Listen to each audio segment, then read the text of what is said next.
Hi, Dr. Depasquale with NSI Stem Cell, and I'd like to talk a little bit about autism and autism spectrum disorder. Autism spectrum disorder refers to a group of brain developmental disorders that affect communication skills and social interaction to varying degrees of intensity.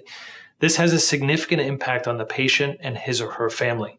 While the mechanism and cause of autism is misunderstood or not quite developed yet, we do understand that there is a certain level of immune dysregulation and inflammation present in these individuals.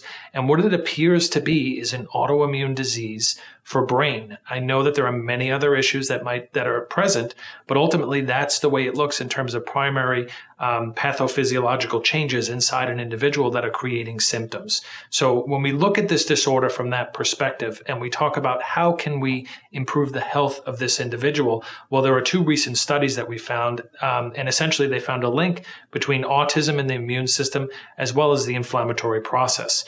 One was published in Brain Behavior and Immunology in 2011, and it found higher levels of immune markers Th1 in children with autism. And one study in the Journal of Neuroinflammation in 2013 found increased chemokines, which are inflammatory signaling chemicals in children with autism, which basically shows the inflammatory component of this disease. In a regenerative medicine environment, we use a very different set of tools when we're attempting to affect an individual like this.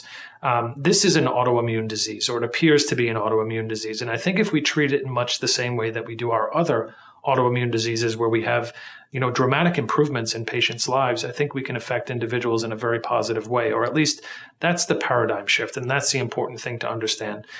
Traditional medicine really doesn't provide a long-term solution for many of these individuals. And yes, we can do certain things to improve the condition, but we're met with, not a whole lot of improvement, or not necessarily what patients and their families are expecting in terms of outcomes. In this environment, we have a tool that can regulate immune function, that can decrease inflammation, and then we can implement the lifestyle measures that can help improve the condition on a grand scale. We know that autism patients have GI dysfunction. We know that they're going to be sensitive to specific foods. We know that there are behavior mechanisms that are going to affect the disease. And I think if we take a holistic approach and we use natural tools, we can really make a dramatic effect in patients' lives. And it gives individuals hope that there can be a solution or there can be improvement in the condition.